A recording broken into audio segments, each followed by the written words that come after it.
Dead simple. The plan is to try and build the greatest Spitfire flying today. This is the inside story of a mammoth project to resurrect one of the nation's favourite planes. I could say it's me and a few blokes in a shed, but no.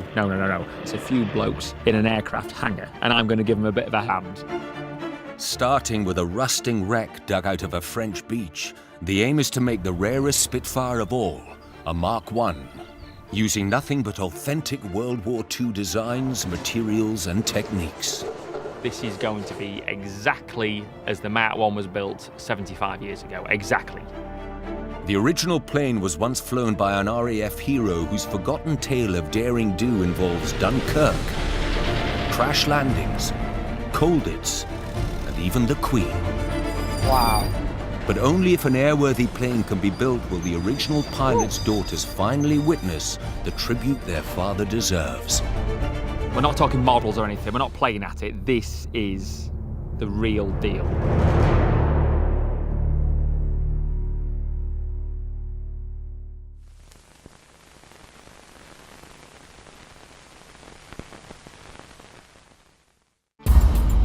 The Spitfire is arguably the most successful fighter design ever. Come on then, keep up. Produced in greater numbers than any other British combat plane, it was introduced in 1938 and wasn't taken out of frontline service until 1954. It's not very big, is it? Eh? Heck. Its V12 engine made it faster than anything else in the sky. It could do 350 miles per hour. Its elliptically shaped wings cut through the air to make it the best handling and easiest to fly plane the RAF had. It's not hard to look at, is it? Eh? Beautiful. This was the aircraft that gave the country its finest hour, victory in the Battle of Britain, when Germany was just 2 days away from invading. I mean, it is a bold statement, isn't it? But if it weren't for them, we won't be here now, and I think it's right, isn't it? Well, we might be eating bratwurst. And yet it was only 5 months earlier that the Spitfire, and the very plane Guy will attempt to remake, had made its debut in serious aerial combat. It was the Dunkirk evacuation, Operation Dynamo.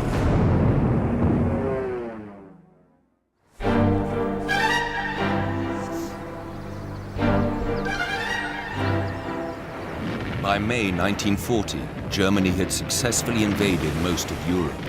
It relentlessly attacked the remaining 300,000 Allied troops who had been cut off in northern France. We shall fight on the beaches, we shall fight in the fields and in the streets. 19 Squadron, based at Duxford in Cambridgeshire, had been first to take delivery of the Spitfire. It was tasked with defending the troop evacuation. We shall fight with growing confidence and growing strength in the air. The commanding officer was a very special pilot. Geoffrey Stevenson, yeah, legend. He was trying to provide air cover during the mass evacuation. As fighter pilots came, he was as good as they got. Yeah, he was the man. Geoffrey Stevenson had flown in an early version of the Red Arrow's aerobatic display team before the war, with the famous ace Douglas Bader. Well, we know the name Douglas Bader, with 10 legs. Yeah, 10 legs. 30-year-old Stevenson's squadron was amongst the first to reach the deadly skies above Dunkirk. I'm sure if you was amongst that, like, you would have just said it was like the end of the world, Armageddon, wouldn't you? Black smoke everywhere. It was like raining planes. Planes had been shot down. The anti-aircraft fire, bombs. Witnesses of the time say it was just carnage. It was carnage. 19 Squadron quickly proved the new Spitfire's worth, shooting down 4 Messerschmitts. But soon after, they were dramatically outnumbered. In the ensuing dogfight, 2 Spitfires were hit. One of them was squadron leader Stevenson's. Took a bullet to the radiator. He had to force land the Spitfire on the beach we're at now. Yeah, they've been a bit messy. Drenched in boiling engine coolant and with a cockpit full of steam, Stevenson crash-landed into the beach. Somehow he survived. Refusing to give himself over to the Germans, he went on the run. We shall never surrender. Stevenson's plane, designation N3200, became a toy for the Germans. Yeah, it was a bit of a trophy to the Germans. I'd have a few choice words for them boys. Who had the last laugh, eh? Within a fortnight, this prized British icon, flown by a national hero, had disappeared into the sand, and it stayed there, left to rot.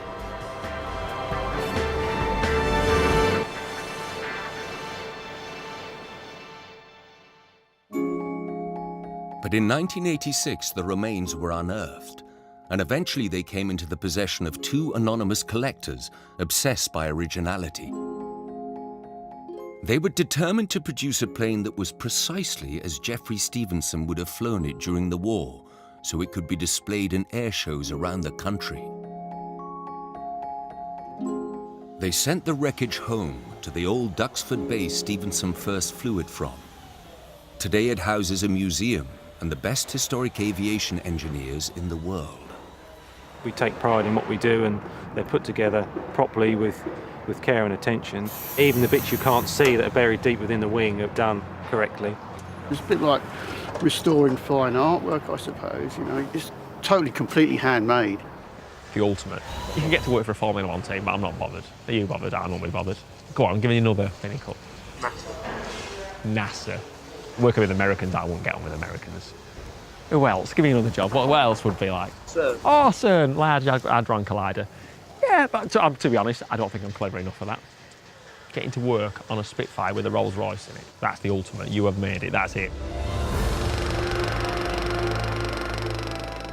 As well as following in the footsteps of the original workforce who built the Spitfire, using their exact same techniques. Look at that. Like a glove. Like a glove. Guy will learn about the power of the Spitfire's guns. I'm not much of a runner, to be honest. The speed of the ground crew. Right, where do you want me? Learn from the people that built and flew the Spitfire originally. It's amazing what you can do when the chips are down. It's amazing. I don't know what we've done without them. Do you?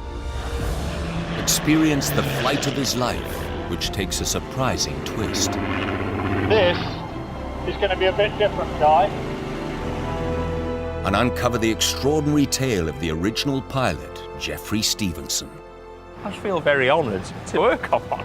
I say, it's a bit much. I'm a bit of a dither.